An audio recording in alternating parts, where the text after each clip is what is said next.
Saudi అరేబియాలో 3 రోజుల కిందట జరిగిన ఘోరమైన అగ్ని ప్రమాదం, ఘోరమైన యాక్సిడెంట్ లో 46 మంది చనిపోతే అందులో 42 మంది మన తెలంగాణకు సంబంధించి, మన హైదరాబాద్ సంబంధించిన సోదరులు సోదరిమణులు, అందులో పిల్లలు కూడా ఉండడం అందరినీ కూడా శోక సముద్రంలో ముంచేసిన ఒక బాధాకరమైన పరిస్థితి.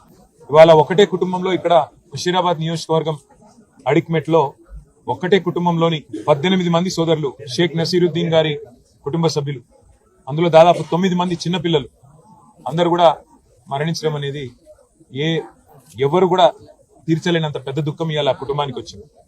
అందుకే వారికి కొంత ధైర్యం చెప్పడానికి, వారితో పాటు తెలంగాణ సమాజం మొత్తం కూడా ఉన్నది.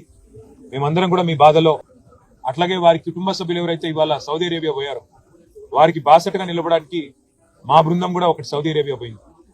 మా పెద్దలు మాజీ ఉప ముఖ్యమంత్రి మహమూద్ అలీ గారి కుమారుడు ఆజం అలీ గారు, అట్లాగే మా ఫార్మర్ వక్ఫ్ బోర్డ్ చైర్మన్ మసీయుల్లా ఖాన్ గారు, వారితో పాటు మిగతా మిత్రుల బృందం కూడా సౌదీ అరేబియాలో అక్కడ అధికారులతో, అట్లాగే ఈ దివంగతులైన వారి కుటుంబ సభ్యులతో కలిసి పనిచేసి వారికి ఆఖరి క్షణాల్లో వారికి అండగా నిలబడడానికి, ఏమైనా కొంత సాయం చేయడానికి అక్కడికి మా బృందం కూడా పోయింది.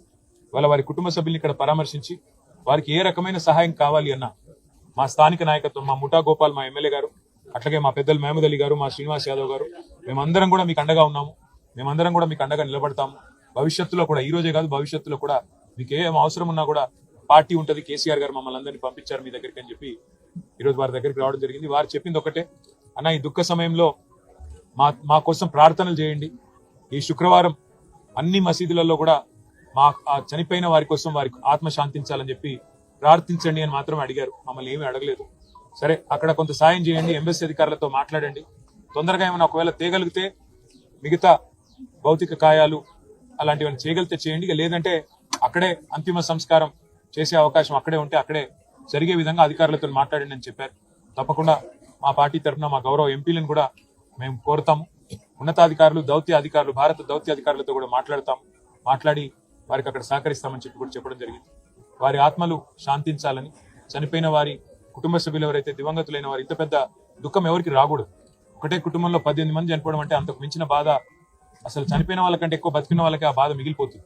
అందుకే వారు మనోధైర్యంతో నిబ్బరంగా ఉండాలని చెప్పి ఆ భగవంతుని ప్రార్థిస్తూ, ఈ శోక సమయంలో మొత్తం మనందరం కూడా మతాలకు అతీతంగా, కులాలకు అతీతంగా వాళ్ళ కుటుంబాలకు అండగా నిలబడాలని చెప్పి కూడా మన సోదరులను కూడా ప్రార్థిస్తూ, మీ అందరికీ కూడా ముఖ్యంగా మా పత్రికా మిత్రులకు కూడా ధన్యవాదాలు.